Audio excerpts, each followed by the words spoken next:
Welcome to all. स्वागत आप सभी का आरएस सर यूट्यूब चैनल पे। और हम आ चुके हैं अभी लाइव। प्रत्यावर्ती धारा अल्टरनेटिव करंट अपन स्टार्ट किए थे और आज उसका पार्ट 4 है, बोले तो एंड गेम है। यानी आज हम इस चैप्टर को फिनिश कर देंगे। हमने जब से क्लासेस फिर से स्टार्ट किया एग्जाम के बाद में, सबसे पहले वही टॉपिक सेलेक्ट किए हैं जो आपको डराते हैं। अब आप इन टॉपिक्स को डराओगे। रे ऑप्टिक्स हो गया, कंप्लीट हो गया, अल्टरनेट करंट हो गया, और अगला पार्ट में जो लेने जा रहा हूं वो है वेव ऑप्टिक्स है। वो भी बहुत गजब का टॉपिक है और बच्चे उससे भी डरते हैं, उसके बाद में उसको डराएंगे। तो आज फिनिश कर रहे हैं अल्टरनेटिव करंट को। अल्टरनेटिव करंट का पार्ट 4 हम आज डिस्कस करेंगे। अगर पहले के 3 पार्ट आपने मिस किए हैं तो उनको जरूर से देखिएगा, क्योंकि जब तक कंप्लीट स्टडी नहीं करोगे, कंप्लीट अपने कॉन्सेप्ट क्लियर नहीं करोगे, तब तक एग्जाम कैसे क्रैक करोगे। ठीक है, तो ये हमारी क्लास का टाइमिंग है और ये मिशन आपका सिलेक्शन बेच 21 है। इसका लेक्चर नंबर 90 है। कंप्लीट लेक्चर का प्लेलिस्ट हमने बना रखा है, आप जाके उसको चेकआउट कर सकते हैं, देख सकते हैं। तो जो मेरी आर्मी क्लास में पहुंच चुकी है, एक बार जोश दिख जाए कमेंट सेशन में, हाउस द जोश के साथ रिप्लाई कर दें, जय हिंद एक बार कमेंट में लिख दें, मैं क्लास को आगे कंटिन्यू करता हूं। जय हिंद बेटा, जय हिंद, नमस्ते। आगे बात करें थोड़ा सा, ये हमारी टीम आरएस सर जो लगी हुई है आपके लिए दिन साथ, मतलब दिन और रात साथ साथ चल रही है, कंधे से कंधा मिला के चल रही है, लगातार मेहनत कर रहे हैं और आगे बढ़ रहे हैं, आपको भी आगे लेके चल रहे हैं। अगर आप मुझे अनअकैडमी पे फॉलो करना चाहते हैं तो ये मेरा प्रोफाइल है। अनअकैडमी पे डेली हमारी सुबह 8 बजे टॉप 3000, कौन सी क्लास बेटा? टॉप 3000 की क्लास होती है, प्रैक्टिस क्लास होती है, और उसके 7 पार्ट कंप्लीट हो गए, यानी 7 क्लासें कंप्लीट हो गई। पर डे की एक क्लास होती है। नेक्स्ट डे उसका क्लास नंबर 8 होगा। ये क्लास फ्री होती है, तो ये क्लास आपको ज्वाइन करने के लिए अनअकैडमी लर्निंग के ऐप डाउनलोड करना होगा, डिफेंस कैटेगरी सिलेक्ट करना होगा और ये प्रोफाइल आपको ज्वाइन करना होगा। अगर आप प्लस पे पढ़ना चाहते हैं तो ये कैटेगरी सिलेक्ट करें आप, उसके बाद में गेट सब्सक्रिप्शन क्लिक करिए, उसके बाद में 1 मंथ या 3 मंथ नहीं, या तो आपको 6 मंथ या फिर 12 मंथ सेलेक्ट करना चाहिए कंप्लीट कोर्स करने के लिए। उसके बाद में आप हमारा कोड यूज कर सकते हैं। हमारा प्रैक्टिस कोर्स भी अनअकैडमी प्लस पे लाइव हो गया है, स्टार्ट हो गया है। 11th का कॉन्सेप्ट चल रहा है, 12th का चल रहा है, और आपका टॉपिक वाइज प्रैक्टिस स्टार्ट हो गया है लास्ट डे कल से। ठीक है, अगर ये कोड आप यूज करेंगे तो उसके बाद में आपको 10% का डिस्काउंट होगा और उसी प्राइस रेंज में बाकी सारे सब्जेक्ट भी आपको देखने को मिल जाएंगे। ये हमारा टेलीग्राम चैनल है जहां पर आपको क्लासों का पीडीएफ और क्लास अपडेट आपको दिया जाता है। यहाँ पे आपको फिजिक्स का पीडीएफ नहीं मिल रहा है, फिजिक्स के कॉन्सेप्ट का पीडीएफ नहीं मिलेगा। जब आप एग्जाम टाइम पे आपके मैराथन क्लासेस वगैरह होगी, प्रैक्टिस सेशंस होंगे, उनके पीडीएफ आपको देंगे। मैथ्स और इंग्लिश का पीडीएफ आपको ऑलरेडी मिल रहा है, और जो क्लास का अपडेट होता है वो क्लास का अपडेट भी हम आपको यहाँ पर देते हैं। ये हमारी क्लास की टाइमिंग है। 9:30 बजे मैथ्स की क्लास, कॉन्सेप्ट क्लास, फिर फिजिक्स का कॉन्सेप्ट क्लास 10:50 पे, फिर मैथ्स का कॉन्सेप्ट, ये टॉपिक इधर, उसी का प्रैक्टिस इधर 12:15 पे, उसके बाद में इंग्लिश का कॉन्सेप्ट 2 बजे, और उसके बाद में इंग्लिश का प्रैक्टिस 4 बजे। ये हमारी क्लासों का कंप्लीट शेड्यूल है। प्रत्यावर्ती धारा अल्टरनेटिव करंट हम स्टार्ट करने जा रहे हैं। पार्ट 1, पार्ट 2 और पार्ट 3 अगर आपने कर लिया है तो फिर आज हम टॉप लेवल पे आग लगाने वाले हैं, बेहतरीन लेवल पे सवालों को फोड़ने वाले हैं। यानी क्वेश्चन फोड़ने के लिए कॉन्सेप्ट जरूरी है, और उसी कॉन्सेप्ट की बात अपन कर लेते हैं। सबसे पहले, जैसा कि मैं कल की क्लास में आपको बोल रहा था कि बेटा रेजोनेंस की जो बात आई थी कल, तो मैंने कहा था कि आज ट्रेलर देख लो, मूवी कल देखेंगे। कल बोले तो आज हम ट्रेलर नहीं देखेंगे, आज मूवी देखेंगे। यानी फुल एक्सप्लेनेशन होगा हमारा रेजोनेंस का, अनुनाद का। तो सबसे पहले अनुनाद को समझने के लिए मैं आपको एक सर्किट बना के देता हूं, मैं एक परिपथ बना के देता हूं। सबसे पहले मुझे L बना लेना चाहिए, उसके बाद में मुझे C बना लेना चाहिए, उसके बाद में मुझे R बना लेना चाहिए, और नीचे एक AC सोर्स लगा देना चाहिए। ये AC सोर्स आपका, जिसका वोल्टेज E बराबर E0 साइन ओमेगा t है। ये आपका इंडक्टेंस प्रेरकत्व है, ये आपका कैपेसिटर C है, और ये आपका रेजिस्टेंस R है। इस पर विभव VL है, इस पे विभव VC है, इस पे विभव VR है, जो ऑलरेडी मैं कल भी आपको बता चुका हूं। अब रेजोनेंस में क्या पढ़ना है अपने को? सबसे अहम सवाल अगर रेजोनेंस में आपको पढ़ना है तो वो ये है भाई, रेजोनेंस की कंडीशन, रेजोनेंस की स्थिति, और रेजोनेंस की जो कंडीशन होती है वो होती है XL बराबर XC। बस एक बार ये बात अपने दिल दिमाग में बता दें, जो आपका रिएक्टिव इंडक्टेंस है, प्रेरणिक प्रतिघात है, वो कैपेसिटिव रिएक्टेंस है यानी धारीय प्रतिघात के बराबर है। XL बराबर अगर XC है तो इस कंडीशन को रेजोनेंशियल कंडीशन कहते हैं यानी अनुनाद की स्थिति कहा जाता है। अगर आपको रेजोनेंशियल कंडीशन अप्लाई करनी है, सवाल पूछा जा सकता है, तो वह होगा XL बराबर XC, जिसको मैं आगे कंटिन्यू करने जा रहा हूं। तो अगर XL बराबर XC आपको यहां पर दिया जा रहा है, जो आपका रेजोनेंशियल कंडीशन अगर आपको दी जा रही है, तो इस रेजोनेंशियल कंडीशन का हम यूज कर सकते हैं। अगर इसको एक स्टेप आगे लिखूं तो XL का वैल्यू ओमेगा L और XC का वैल्यू 1 ओमेगा C रखेंगे और इसको आगे थोड़ा सा सॉल्व करेंगे। XL का वैल्यू ओमेगा L और XC का वैल्यू 1 ओमेगा C। अब यहां पे अगर अपन इस सवाल को थोड़ा सा आगे बढ़ा देते हैं तो मैं यहां से आपको रेजोनेंशियल फ्रीक्वेंसी का फॉर्मूला बना के दे देता हूं, जहां से न्यूमेरिकल बनता है। तो मैं रेजोनेंशियल फ्रीक्वेंसी को रिप्रेजेंट करने के लिए क्या कर रहा हूं बेटा, मैं ओमेगा को मल्टीप्लाई कर रहा हूं, तो omega into omega, omega square हो गया, एल का भाग लगा रहा हूं, 1/LC, 1 क्या हो गया LC, ओमेगा स्क्वायर बराबर 1/LC। अगर आपको ओमेगा निकालना है तो आपको क्या करना पड़ेगा, अंडर रूट लेना पड़ेगा 1/LC की फॉर्म में, ठीक है जी, 1/√LC। आपको पता है ओमेगा बराबर क्या होता है, 2πN या 2πF। तो यहाँ पे देखिए अगर मैं लिखता हूं 2πF, R लगाऊंगा रेजोनेंस के लिए, बराबर 1/√LC। अगर आप इसको सॉल्व करोगे तो लास्ट आपका स्टेप होगा रेजोनेंशियल फ्रीक्वेंसी का 1/2π का भाग लग गया और अंडर रूट आपका LC आ गया। क्या मुझे इस फॉर्मूले को बॉक्स में बंद कर देना चाहिए, और यही फॉर्मूला हमारा है रेजोनेंशियल फ्रीक्वेंसी का, अनुनादी आवर्ती का। याद कर लेना, इसका न्यूमेरिकल बहुत अच्छे से पूछा जाता है। L को दुगना आधा, C को दुगना आधा करके न्यूमेरिकल बन जाएगा। यहाँ पे इसका यूनिट भी पूछा जा रहा है, इसका डायमेंशन भी पूछा जा रहा है, अंडर√LC, याद है ना। तो इसी लेवल पे आपको सवाल को तैयार करना है, बहुत ही इंपॉर्टेंट फॉर्मूला मैंने ये सोल्व करके दिया है। आप इसको डायरेक्ट में याद रख सकते हैं, आप इसको डायरेक्ट याद रख सकते हैं। रेजोनेंशियल फ्रीक्वेंसी का फॉर्मूला जो मैंने तैयार करके दिया है, कहां से तैयार करके दिया है बेटा, रेजोनेंशियल कंडीशन से, अनुनाद की स्थिति से। XL बराबर आपको क्या दिया गया है, XC वाला जो कॉन्सेप्ट दिया गया है, इस कॉन्सेप्ट से XL बराबर XC। तो ये रेजोनेंशियल जो कंडीशन दी गई है, इसी से हमने रेजोनेंशियल फ्रीक्वेंसी तैयार कर ली है। क्लियर है बेटा, ये आया था एग्जाम में। चलो जी, बहुत अच्छी, कोई बात नहीं है। अब इसको थोड़ा सा अलग लेवल पे अगर अपन लेके जाएं, यानी इसको अगर अपन सोल्व करना चाहें, तो देखिए बेटा, आप मुझे एक बात बताइए, मैं यहाँ पे x बोले तो बेटा आपका प्रतिघात है ना, प्रतिघात, जैसे रिएक्टिव आपका इंडक्टेंस आ गया। यहाँ पे अगर कैपेसिटिव अपन बात करें इंडक्टेंस की, तो यहाँ पे आपके रिएक्टेंस यानी प्रेरकत्व और कैपेसिटेंस, अगर अपन बात करें कैपेसिटिव रिएक्टेंस की, प्रेरणिक प्रतिघात की, धारीय प्रतिघात की, तो उनका डिफरेंस है। अब आप मुझे बताओ, एक तो प्रेरणिक प्रतिघात है XL, जिसका वैल्यू ओमेगा L है, एक आपका धारीय प्रतिघात है, कैपेसिटिव रिएक्टेंस है XC, जिसका वैल्यू 1/ωc है। और रेजोनेंशियल कंडीशन ऑलरेडी आपको मैं बता चुका हूं कि XL बराबर XC है। तो बताओ रिजल्टेंट यानी परिणामी प्रतिघात कितना होगा, परिणामी प्रतिघात होगा आपका 0। ये बात बहुत इंपॉर्टेंट है। LCR सर्किट की रेजोनेंशियल कंडीशन में यानी अनुनाद की स्थिति में प्रतिघात 0 होता है। प्रतिघात 0 क्यों होता है, क्योंकि प्रतिघात 0 इसलिए होता है कि दोनों की वैल्यू बराबर होती है, XL और XC बराबर आएगा, तो अंतर करेंगे तो अंतर 0 हो जाएगा। अंतर क्यों करेंगे, इसका ग्राफ मैं आपको कल बना के बता चुका हूं, लेकिन फिर भी अगर आपको समझ नहीं आ रहा है तो बच्चे ये ग्राफ में आगे भी बताऊंगा, अभी बता देता हूं आपको। ये बेटा VR है और ये आपका प्रतिरोध R और करंट I सेम डायरेक्शन में। इधर बेटा VC है, ठीक है, ये π/2 के साथ में पीछे है, और ये आपका VL है, π/2 के साथ में आगे है। मैंने रेजोनेंशियल कंडीशन बनाई है।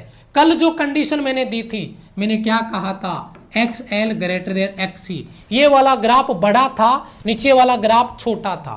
आज दोनों को बराबर कर दिया है, ये वाली लाइन इस वाली लाइन के बराबर है, तो ये दोनों एक दूसरे को कैंसिल आउट कर देंगे और प्रतिघात कितना हो जाएगा आपका 0 हो जाएगा। पहला सवाल नोट कर लेना बेटा।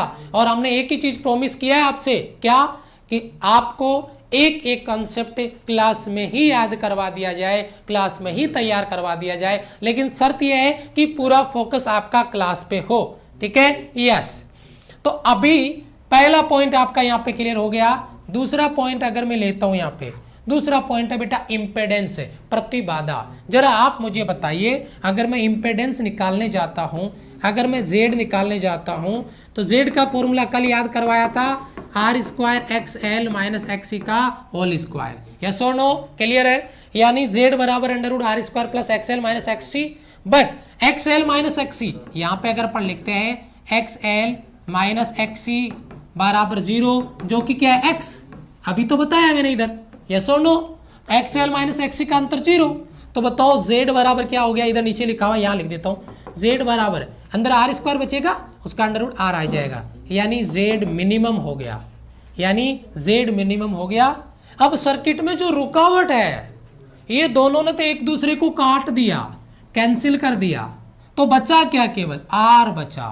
तो सर्किट में केवल जो रुकावट है, जो रुकावट है वो केवल और केवल प्रतिरोध की है, यानी impedance in resonance condition Z minimum equal R, यानी ओनली फॉर ओनली रेजिस्टेंस के बराबर है, केवल और केवल प्रतिरोध के बराबर है, जिसके बारे में अपन यहां पे बात कर रहे हैं। ठीक है, यस। यहां से पहला आपका मैंने आपको प्रतिघात पूछ लिया x का, और उसके बाद में आपसे इंपेडेंस पूछ ली। मेरे हिसाब से सभी बच्चों का क्लियर है बेटा, सभी बच्चों का क्लियर है। दोनों फॉर्मूले, दोनों का वैल्यू, Z मिनिमम आपका R आ गया। अब एक चीज मुझे आप बताइए, अगर सर्किट में रुकावट मिनिमम है, अगर प्रतिबाधा न्यूनतम है, तो बताओ करंट मैक्सिमम होगा कि नहीं? यस और नो, यानी करंट मैक्सिमम होगा कि नहीं? क्योंकि रुकावट मिनिमम है, यानी Z मिनिमम आपका R आ रहा है, तो बताओ करंट मैक्सिमम होगा कि नहीं? यानी अगर आप यहाँ पे करंट निकालना चाहें, ये देखो, अगर आप करंट निकालना चाहें, अगर आप करंट निकालना चाहें, तो ये देखिए, जो मैक्सिमम करंट है आपका, अधिकतम धारा है, वो क्या होगा, IRMS बराबर ERMS बटा R। वैसे मुझे क्या लिखना चाहिए, IRMS बराबर ERMS बटा Z, और वो भी मिनिमम। बट ऑलरेडी मैं आपको बता चुका हूं कि Z मिनिमम क्या होता है, R होता है। तो IRMS बराबर ERMS बटा R, IRMS बराबर ERMS बटा R के बराबर होगा, तुल्य होगा, और ये फॉर्मूला आपको देखने को मिलेगा। तो पॉइंट नंबर 6 बहुत इंपॉर्टेंट है। रेजोनेंशियल कंडीशन में, अनुनाद की स्थिति में, इंपेडेंस बोले तो प्रतिबाधा मिनिमम, और करंट आपका मैक्सिमम होगा, अधिकतम होगा। ठीक है, तो ये आपका पॉइंट नंबर आपका 6 क्लियर है। अब पॉइंट नंबर 7 की बात कर लेते हैं। बेटा इन रेजोनेंशियल कंडीशन, अनुनाद की स्थिति में आपका XC और XL कैंसिल आउट हो गया, तो बचा कौन सर्किट में, केवल रेजिस्टेंस। तो बताओ रेजिस्टेंस और जो करंट है, इन दोनों के बीच में फेज डिफरेंस कितना है, 0। क्योंकि अनुनादी जो परिपथ होता है, जो रेजोनेंशियल सर्किट होता है, वो प्योर शुद्ध प्रतिरोध की तरह वर्क करता है, रेजिस्टेंस की तरह, रेजिस्टेंस वाले सर्किट की तरह वर्क करता है। और आपको ये चीज पता है कि अगर प्योर रेजिस्टेंस सर्किट में है, तो उस कंडीशन में जो फेज डिफरेंस है वो 0 होता है। बाकी अनुनाद की स्थिति में भी तो यही हो रहा है। डायग्राम देख लो, आप डायग्राम देख लो, रेजिस्टेंस और करंट सेम कला में है, तो फेज डिफरेंस कितना आ गया, 0। यानी रेजोनेंशियल कंडीशन में करंट और जो वोल्टेज है उसमें जो कलांतर है, फेज डिफरेंस है, वो 0 होगा, यानी फाई बराबर 0। ये बात आपको नोट करके रखनी है, बहुत इंपॉर्टेंट सवाल बनेंगे, डायरेक्ट क्वेश्चन बनेगा बच्चे, कुछ भी इसमें मेकअप नहीं है, डायरेक्ट आपका क्वेश्चन है जो आपको याद करके रखना है। ठीक है जी, यस सर। उसके बाद में अगर मैं बात करता हूं पावर फैक्टर की, यानी शक्ति गुणांक की, तो बेटा पावर फैक्टर का वैल्यू मैक्सिमम होगा और वो कितना होगा 1। अब कोई बच्चा पूछे सर पावर फैक्टर का वैल्यू मैक्सिमम 1 कैसे होगा, आप मुझे बताओ जो आपका रेजोनेंशियल कंडीशन है XL बराबर XC, तो इसमें आप मुझे बताओ फेज डिफरेंस कितना आया 0, और ये जो फेज डिफरेंस होता है इसकी कॉस यानी कोजिया वही तो पावर फैक्टर आता है। तो पावर फैक्टर बेटा कॉस पाई का वैल्यू 0 और कॉस 0 का मान 1 जो कि मैक्सिमम वैल्यू है। तो बताओ क्या बताऊं मैं इसके बारे में, कॉन्सेप्ट आपका क्लियर है। पावर फैक्टर का जो वैल्यू है वो आपको शक्ति गुणांक का जो वैल्यू है वो मैक्सिमम दिया गया है और 1 आएगा, ये चीज आपको पता में होनी चाहिए। जैसे मुकेश सर भी लास्ट वाली क्लास में बता ही रहे थे, मैं भी आपको ये बात एक बार रिपीट कर देता हूँ। हकीकत यही है जब अपन पहला टॉपिक स्टार्ट करते हैं तो सब अपने बोरिए बिस्तर लेके आ जाते हैं, जैसे आज तो पूरा पहाड़ी तोड़ के आ जाएंगे।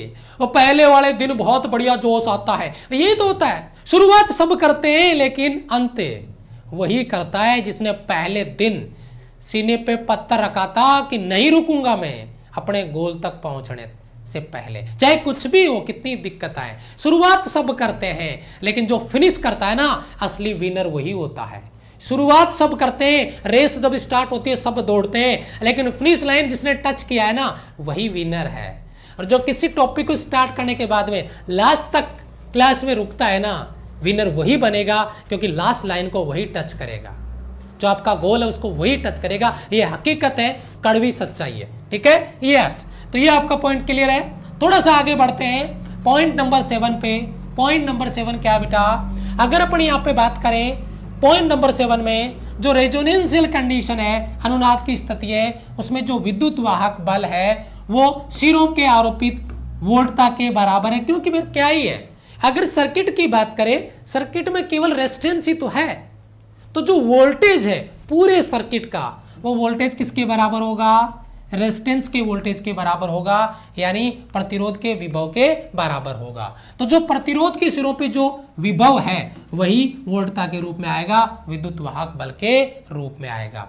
अगर मैं वेक्टर रिप्रेजेंटेशन की बात करूं तो मैं ऑलरेडी कर चुका हूं, अब फिर से क्या करना, ये आपका बेटा प्रतिरोध R, ये करंट I, यहाँ पे वोल्टेज VR, यहाँ पे आपका VC, ये आपका परपेंडिकुलर और ये हो जाएगा आपका VL, ये दोनों रेजोनेंशियल कंडीशन में बराबर है, यानी XL बराबर XC है, ये इसको कैंसिल कर देगा और यहाँ पे आपका रिजल्टेंट V और जो R है I है, इनके बीच में फेज डिफरेंस 0 डिग्री आ जाएगा, क्योंकि प्योर रेजिस्टेंस सर्किट बन जाएगा। यही ग्राफ है जो मैंने आपको यही बता दिया पहले ही, यही आपका वेक्टर रिप्रेजेंटेशन था जो मैंने पहले आपको क्लियर करवा दिया है।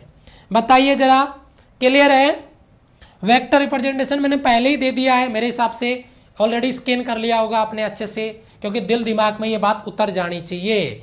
जब तक तोड़ेंगे नहीं, जब तक छोड़ेंगे नहीं। KB कुमार, अच्छा जी, बहुत बढ़िया, यानी पहाड़ तोड़ के ही रुकेगा बच्चा, यही तो होना चाहिए, यही तो जिद है हमारी, जिद सिलेक्शन की है, लेके रहेंगे।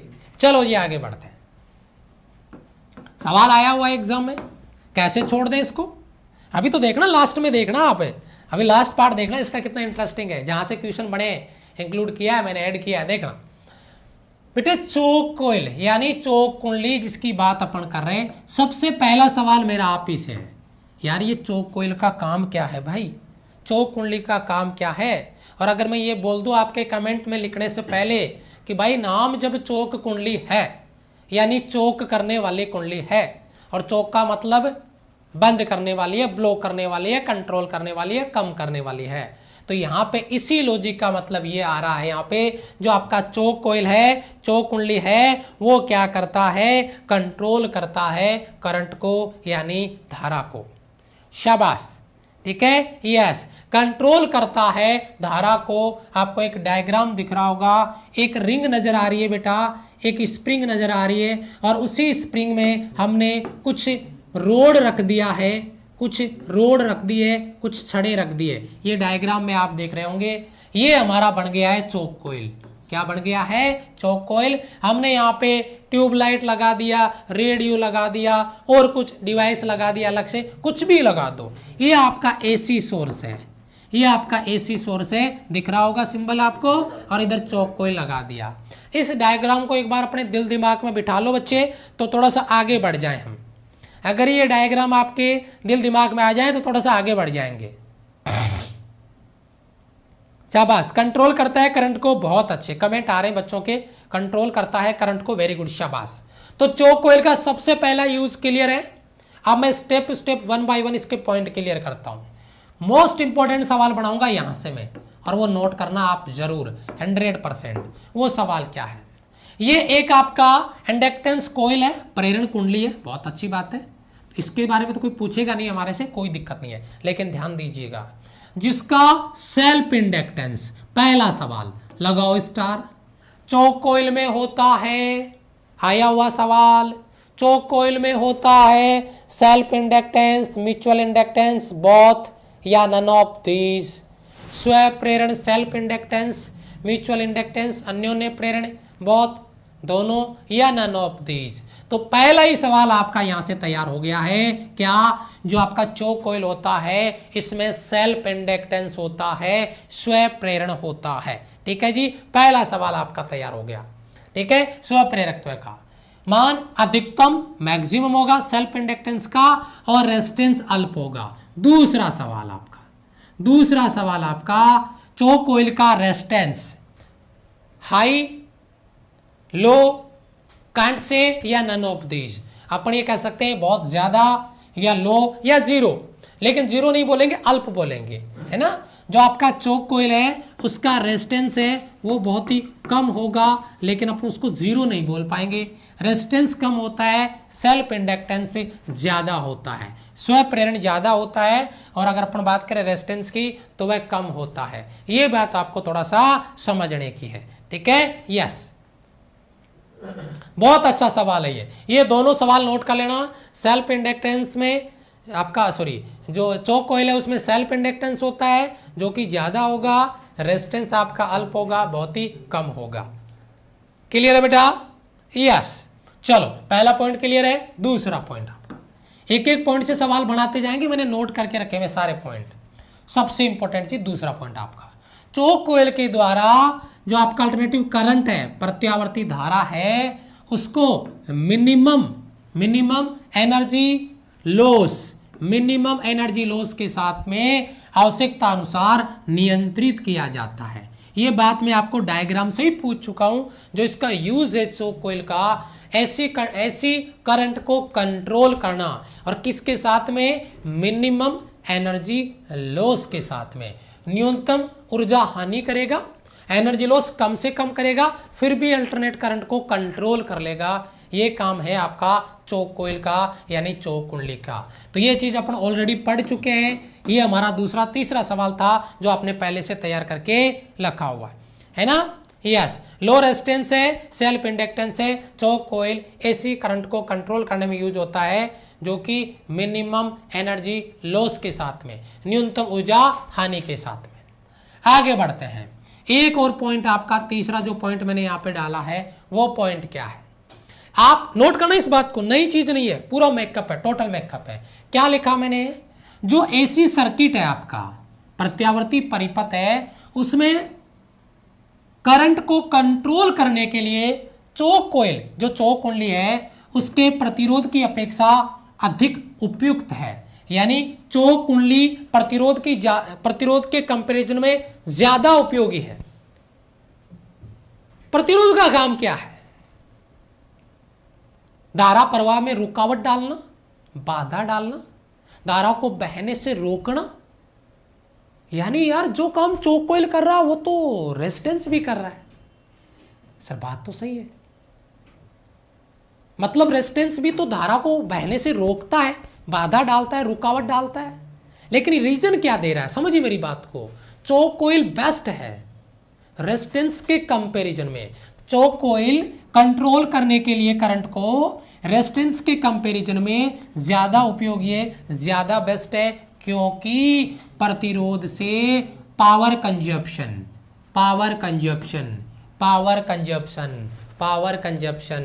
ज्यादा होती है, लेकिन चौक कुंडली में धारा और वोल्टता के मध्य कालांतर π/2 होने के कारण शक्ति हानि 0 होती है। अगर कॉन्सेप्ट दिल तक पहुंचा, दिमाग तक पहुंचा, लाइक बटन पे ठोक के या कमेंट में जय हिंद लिख के बताना। रेजिस्टेंस अगर अपन सर्किट में यूज करते हैं तो वहां पे वोल्टेज और करंट के बीच में फेज डिफरेंस 0 आता है। और पावर कंजप्शन, परसों की क्लास में पावर कंजप्शन रेजिस्टेंस के लिए P बराबर VRMS IRMS cos फाई का वैल्यू 0, cos 0 का मान 1, तो PR का वैल्यू मैक्सिमम हो गया और वो हो गया VRMS IRMS, यानी अधिकतम ऊर्जा की हानि हो गई रेजिस्टेंस प्रयोग करने से। लेकिन जैसे ही हमने कोयल का यूज किया, जैसे ही हमने चोक कोयल का यूज किया, चोक कोयल यानी इंडक्टेंस यानी प्रेरकत्व, और प्रेरकत्व में जो फेज डिफरेंस होता है वो 90 डिग्री होता है वोल्टेज और करंट के बीच में, और इसी वजह से उसका जो पावर कंजप्शन है वो 0 है। अगर मेरा कॉन्सेप्ट आपके दिल दिमाग तक पहुंच गया ना तो भैया लाइक बटन पे प्रेजेंट लगा देना या कमेंट सेक्शन में जय हिंद लिख देना। मजा आ गया? जय हिंद बेटा। बहुत सारे बच्चों ने जय हिंद लिखा है कमेंट में, कुछ बच्चों ने नहीं लिखा, कोई बात नहीं है, कंजूसी भी मतलब ऐसे न्यूट्रल होके बैठ जाए करो क्लास में। क्लास चल रही है, मैं क्लास ले रहा हूँ सर, कोई दिक्कत नहीं है। क्लास चल रही है सर, बड़ी सी लैपटॉप बड़ी स्क्रीन पे क्लास चल रही है आपकी, कोई दिक्कत नहीं है, लेकिन मैं हाथ बांध करके बैठा हूँ, ना कोई कमेंट करना है, ना कुछ सोचना है, ना कुछ विचार करना है, ना दिमाग में कोई कैलकुलेशन करनी है, बस मैं क्लास ले रहा हूँ। मेरा सिलेक्शन हो जाएगा सर, मैं कोई क्लास मिस नहीं करूँगा, कभी नहीं होगा बच्चे, कभी नहीं होगा, ठीक है, कभी नहीं होगा, ठीक है। नोट कर ले इस बात को, लिख ले कहीं पर भी। पॉइंट नंबर 4 क्या है? चोक कुंडली को, बहुत इंपॉर्टेंट सवाल, choke coil use only and only in AC circuit. Choke coil use only and only in AC circuit. Choke coil का यूज केवल AC सर्किट में होता है। मैं आपको बताऊं, इसको DC सर्किट में यूज नहीं किया जाता है। चोक कुंडली है वो DC सर्किट में प्रयुक्त नहीं होगी, केवल AC सर्किट में प्रयुक्त होगी। ये आपका पॉइंट नंबर 4। ये आपका पॉइंट नंबर 5 क्या आता है? विभिन्न आवर्तियों के लिए चोक कुंडलियां, अलग अलग फ्रीक्वेंसी के लिए चोक कुंडलियां उनके कोर में विभिन्न पदार्थों को रखकर बनाई जा सकती है। ये लाइन में आपके दिमाग में उतारता हूं, थोड़ा सब्र रखो, जरा समझिए इस बात को। ये बेटा एक मैं चोक कुंडली बना रहा हूं, आप देखिए, इसमें मैं कुछ क्रोड रख देता हूं। क्रोड बोले तो सॉफ्ट आयरन की रोड, इस तरीके से, और भी रख लेंगे, और भी कुछ रख लेंगे इस तरीके से। तो जिस सब्सटेंस को हमने रखा है, जिस पदार्थ को हमने रखा है, उस पदार्थ के आधार पे उसकी जो फ्रीक्वेंसी है चोक कोइल की वो अलग अलग होगी। अलग अलग क्रोड रखने पे अलग अलग उनकी फ्रीक्वेंसी आएगी, अलग अलग उनकी आवृत्तियां आएगी। वो डिपेंड करता है कि आपने उसमें पदार्थ क्या रखा है, कौन सा सब्सटेंस आपने यूज में लिया है। बताओ, क्लियर है? क्लियर है बेटा? शाबाश, वेरी गुड, वेरी गुड, शाबाश। चलो जी आगे बात करते हैं, ठीक है। यस, आपने पीछे एक डायग्राम देखा था, मैं वो डायग्राम दिखाऊं क्या आपको? वो डायग्राम दिखाई देता हूं। ये डायग्राम, ये चोक कोइल है और ये क्या आ गया? ट्यूबलाइट, रेडियो या और कोई डिवाइस जो भी अपन लगा रहे हैं। मैंने इधर क्या लिखा? अभी इस लाइन को पढ़ना जरा, इस लाइन को पढ़ना जरा, मैंने क्या लिखा है? चोक कोइल यानी चोक कुंडली का जो चोक कोइल है उसको ट्यूबलाइट, मोटर, रेडियो इत्यादि में इसके सीरीज कॉम्बिनेशन में प्रयुक्त की जाती है। ये भी एक बहुत बेहतरीन सवाल है, अगर आप इसको महसूस कर रहे हैं तो। चोक कोइल को जब सर्किट में यूज करेंगे, सीरीज कॉम्बिनेशन में यूज करेंगे। कौन से कॉम्बिनेशन में? सीरीज कॉम्बिनेशन में, यानी श्रेणी क्रम में लगाएंगे चोक कोइल को, तब जाके आपका कॉन्सेप्ट वहां पे क्लियर होगा। सवाल आपका बनेगा, चोक कोइल को श्रेणी क्रम में लगा दिया जाता है, श्रेणी क्रम में इसको प्रयुक्त किया जाता है, ठीक है। यस सर, पॉइंट नंबर 6 आपका क्लियर है। ये चीज जिसकी मैं बात कर रहा था कि बच्चे मैंने नई ऐड की है, और वह है क्या? बल्ब का सीरीज और आपका पैरेलल कॉम्बिनेशन। और यहां से सवाल एग्जाम में आया एज इट इज डायरेक्ट, ना एनडीए बचा ना नेवी बचा, ना एनडीए बच पाया या इधर से इस सवाल से, ना नेवी बच पाया।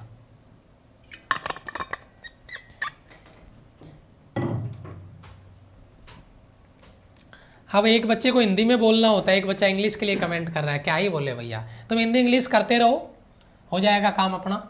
विद्युत बल्ब का बेटा कॉम्बिनेशन की बात कर रहे हैं, कॉम्बिनेशन इलेक्ट्रिक बल्ब के लिए, और वो सीरीज पैरेलल इन पे बात करेंगे और बहुत इंटरेस्टिंग कॉन्सेप्ट बनने वाले हैं। कम से कम एज इट इज में 4 से 5 क्वेश्चन इस पॉइंट में, 4 से 5 क्वेश्चन एज इट इज आपको स्कैन करके देने वाला हूं, लेकिन आपको उस पॉइंट को क्लियर करना होगा, उस पॉइंट को समझना होगा, ठीक है। यस, जब पी शक्ति के विद्युत बल्ब को, ध्यान दीजिएगा, बल्ब जो बल्ब है उसका पावर कितना है P, और उसका वोल्टेज कितना है V, विद्युत लाइन में जोड़ा जाता है तो उसका करंट है, सबसे पहले करंट है। सर ये करंट वाला क्या लॉजिक है, हमें पता है VIP, येलो, अरे वाह, P बराबर VI, तो I बराबर क्या हो गया, सॉरी I बराबर हो गया P बटा V, खत्म बात। यस, I बराबर P बटा V, कहानी खत्म।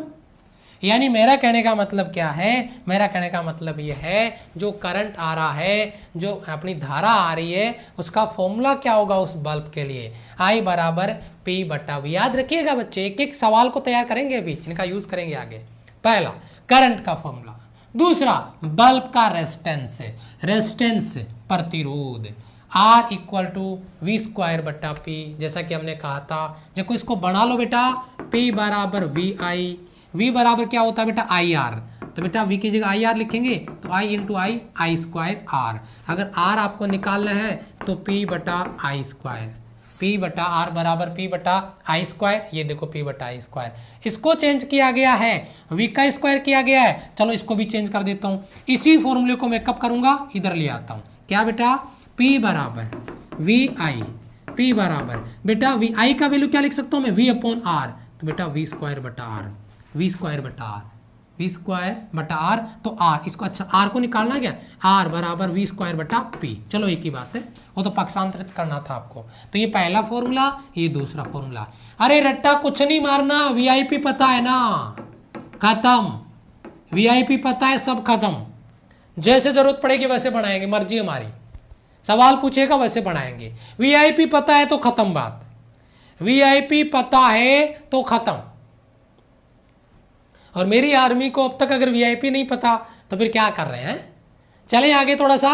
यस सर, चलो जी, ओके, ये हो गया आपका दूसरा पॉइंट हो गया। तीसरा, उत्पन्न ऊष्मा, बल्ब में उत्पन्न ऊष्मा, बेटा H बराबर I स्क्वायर RT, H बराबर I स्क्वायर RT, H बराबर I स्क्वायर RT, ये बल्ब में उत्पन्न ऊष्मा होती है। जब बल्ब ऑन होता है तो उसके आसपास अपने हाथ लेके जाना, सर्दी का मौसम है अभी तो चलेगा, तो देखना आपको गर्मी महसूस होगी, क्योंकि वहाँ पे हीट जनरेट हो रहा है, वहाँ पे ऊष्मा उत्पन्न होती है।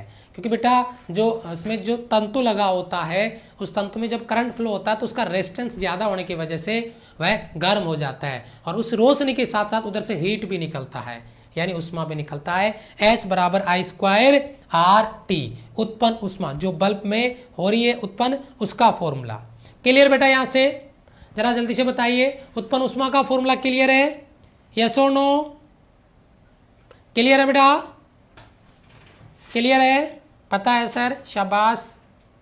ओके, आगे बढ़ते हैं, अगला पॉइंट आपका, अब तो क्या ही बोलूं मैं, अब तो क्या ही बोलूं है, अब तो पूरा आग लगेगा डायरेक्ट है, पूरा कॉम्बिनेशन देखिए बेटा, ये आपका बल्ब का कॉम्बिनेशन है सीरीज और पैरेलल में, ये हमने सीरीज कॉम्बिनेशन लिया है, ये हमने पैरेलल कॉम्बिनेशन लिया है, समांतर क्रम लिया है।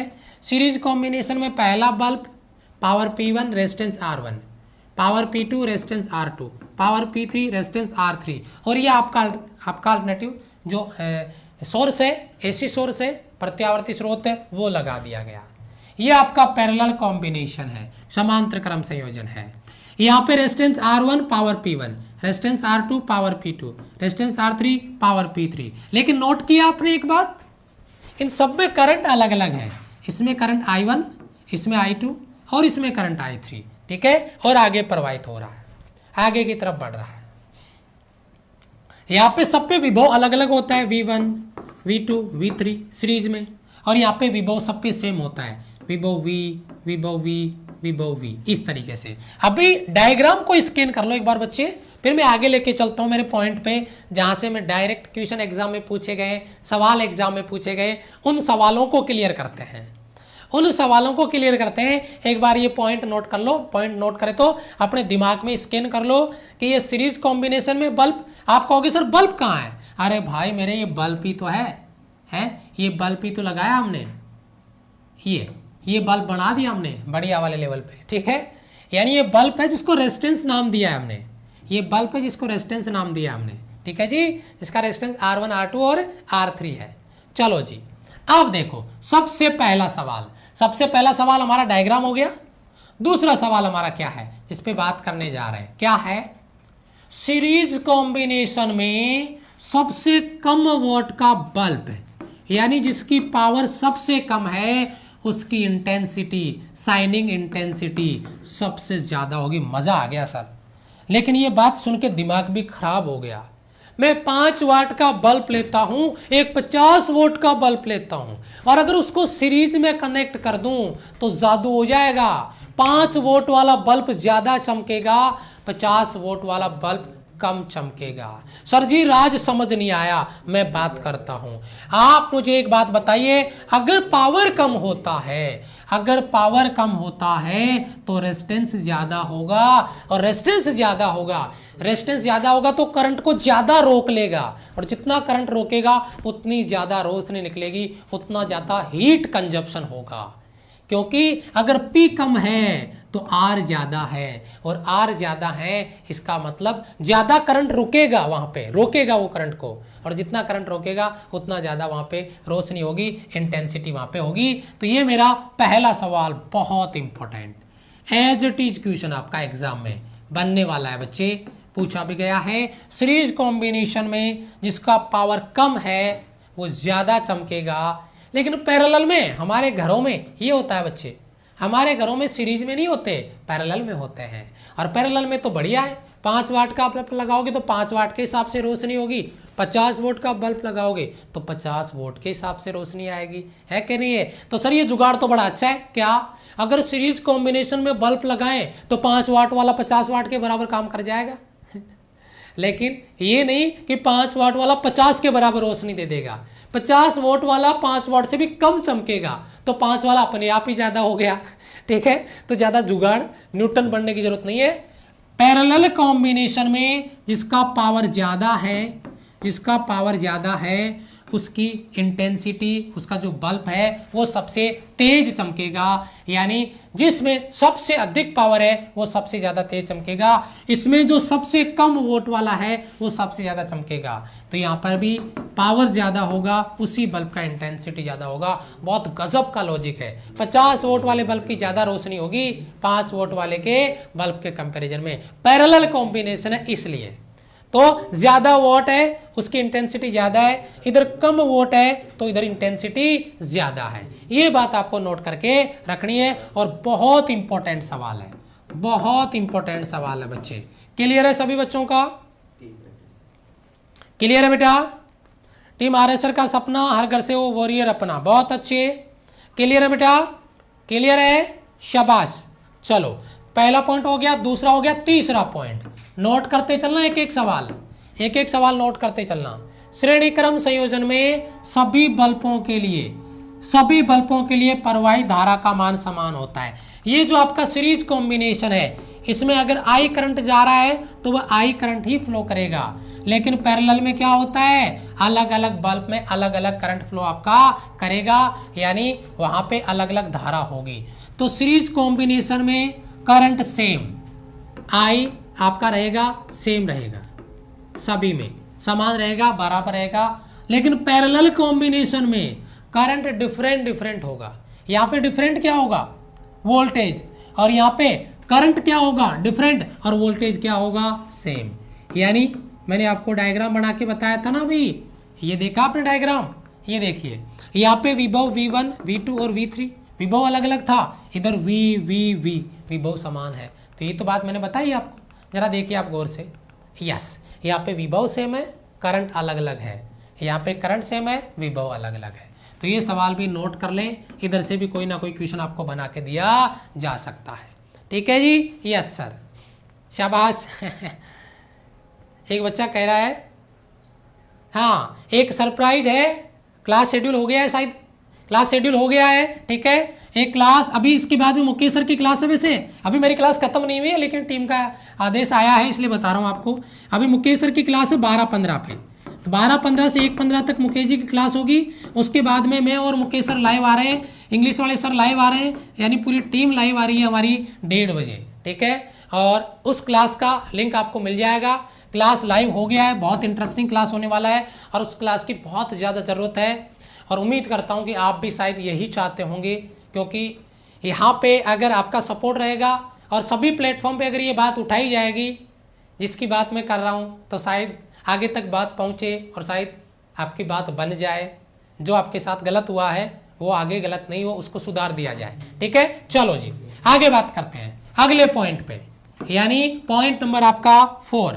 और पॉइंट नंबर 4 क्या है बेटा, नोट करना इस बात को, बहुत इंटरेस्टिंग पॉइंट आपका, बहुत इंटरेस्टिंग पॉइंट है। और वो पॉइंट क्या है, ध्यान दीजिएगा, सबसे कम वोट का बल्ब, सबसे कम वोट का बल्ब R = V²/P, सबसे कम वोट का बल्ब रेजिस्टेंस सबसे ज्यादा, सबसे कम वोट का बल्ब रेजिस्टेंस सबसे ज्यादा, और रेजिस्टेंस सबसे ज्यादा तो भैया हीट कंजप्शन भी सबसे ज्यादा, बल्ब में उत्पन्न ऊष्मा भी अन्य बल्बों की अपेक्षा में ज्यादा होगी। यानी जिसका पावर कम, सीरीज की बात कर रहा हूं, सीरीज की बात कर रहा हूं, ये सीरीज कॉम्बिनेशन है, ये पैरेलल है। जिसका पावर कम है उसका रेजिस्टेंस ज्यादा होगा, और रेजिस्टेंस ज्यादा होगा तो उसका पावर कंजप्शन भी ज्यादा होगा। इसी वजह से जितना ज्यादा हीट जनरेट करेगा उसकी रोशनी उतनी ही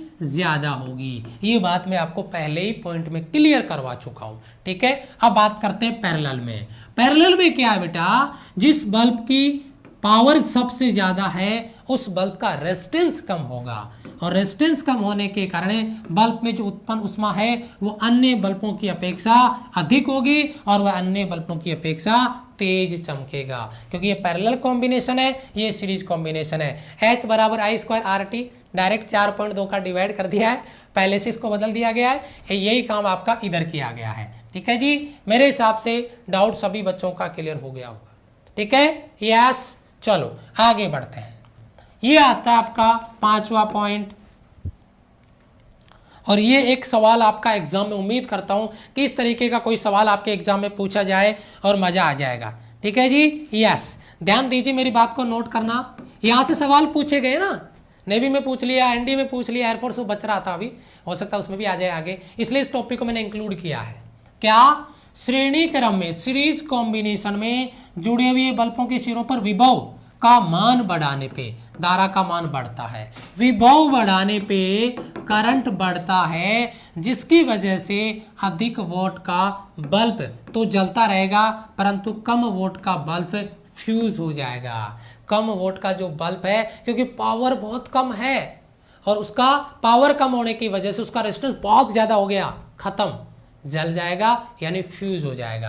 तो ये कह रहा है कि श्रेणी क्रम में जुड़े हुए बल्बों के सिरों पर अगर वोल्टेज इंक्रीज करें, ठीक है, जिससे धारा का मान बढ़ेगा, जिसकी वजह से ज्यादा वोट वाला है वो तो झेल जाएगा, लेकिन बेचारा कम वोट वाला जो बल्ब था ना वो उड़ जाएगा, यानी फ्यूज हो जाएगा, खत्म हो जाएगा।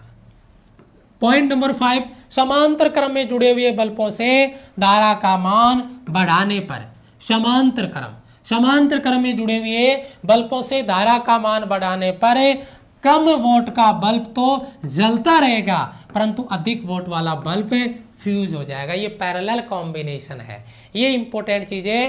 धारा का मान बढ़ाने पर कम वोट का बल्ब है वो तो आराम से सहन कर लेगा, लेकिन ज्यादा वोट वाला बल्ब है वो ऑलरेडी फ्यूज हो जाएगा, खत्म हो जाएगा। इसका जस्ट उल्टा है और मोस्ट इंपॉर्टेंट पॉइंट आपका जिस पे अपन इधर डिस्कस कर रहे हैं, जिस पे अपन इधर बात कर रहे हैं। बेटा क्लियर है, यहां तक क्लियर है पॉइंट नंबर 5।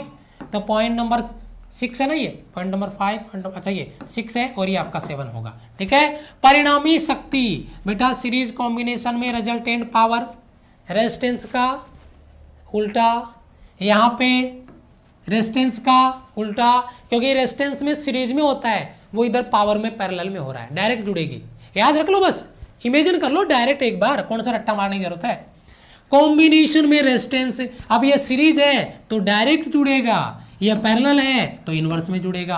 अब बताओ क्या बताऊं इसके बारे में मैं आपको, इसीलिए घरों में बल्ब फ्यूज होते हैं। छोटा बल्ब लगाओ बेटा, है बड़ा बल्ब लगाओ, है पैसे भी बच जाएंगे। अच्छा जी, चलो तो ये बेटा पावर का हो गया, रिजल्टेंट का, और ये रेजिस्टेंस का हो गया। मेरे हिसाब से सभी आपके कॉन्सेप्ट क्लियर हो गए हैं। तो बेटा जो 1:30 बजे वाली क्लास है, मैं आपको बताऊं, अभी मुकेश सर की क्लास आ रही है, जो 1:30 बजे हमने क्लास रखी है, उस क्लास का क्या पर्पज है, आपको लिंक टेलीग्राम पे हमने शेयर कर दिया है। ये टेलीग्राम है, ये आपका टेलीग्राम चैनल है, यहाँ पे लिंक डाल दिया है टीम ने। और वो क्यों जरूरत है, क्योंकि वो कहते हैं ना कि अकेला इंसान लड़के मर जाएगा लेकिन उसकी कोई नहीं सुनेगा, और उसी के साथ अगर 5 लोग और खड़े हैं तो शायद बात आगे तक पहुंचे और कुछ सॉल्यूशन निकल के आए, कुछ हल निकल के आए। क्योंकि ऐसे मान लिया कि कोरोना की समस्या थी, लेकिन अब उसको रिकवर तो किया जा सकता है ना, उसकी भरपाई तो की जा सकती है। आप हमें लॉलीपॉप पे लॉलीपॉप दिए जा रहे हैं, ठीक है। तो बात करेंगे 1:30 बजे की क्लास में क्या होगा, कैसे होगा, सब कुछ डिस्कस करेंगे। और आप ही के हित के लिए हम लड़ रहे हैं, और आपका अगर हमारे को सपोर्ट मिलेगा तो उम्मीद करता हूं कि कुछ अच्छा होगा। Thank you so much, love you all, bye bye, जय हिंद। उस क्लास को मैक्सिमम से मैक्सिमम बच्चे क्लास में आने से पहले, यानी 1:30 बजे क्लास में आने से पहले शेयर करके आएंगे पूरे जोश के साथ में, क्योंकि जितना ज़्यादा आपका सपोर्ट होगा, जितना ज़्यादा हमारा संगठन होगा, उतना ही ज़्यादा बात आगे तक जाएगी और शायद हमारी सुन ले। वो कहते हैं ना कि कोई अगर लड़ाई लड़ता है तो 2 चीज़ होती है, या तो वो जीत जाता है, वो अपना गोल अचीव कर लेता है, या कुछ सीख जाता है, या कुछ सिखा देता है सामने वाले को, अपनी बात वहां तक पहुंचा देता है। ठीक है, thank you so much, love you all, bye bye, जय हिंद। मिलते हैं मैथ्स वाली क्लास में मुकेश सर के साथ में, तब तक के लिए बाय बाय।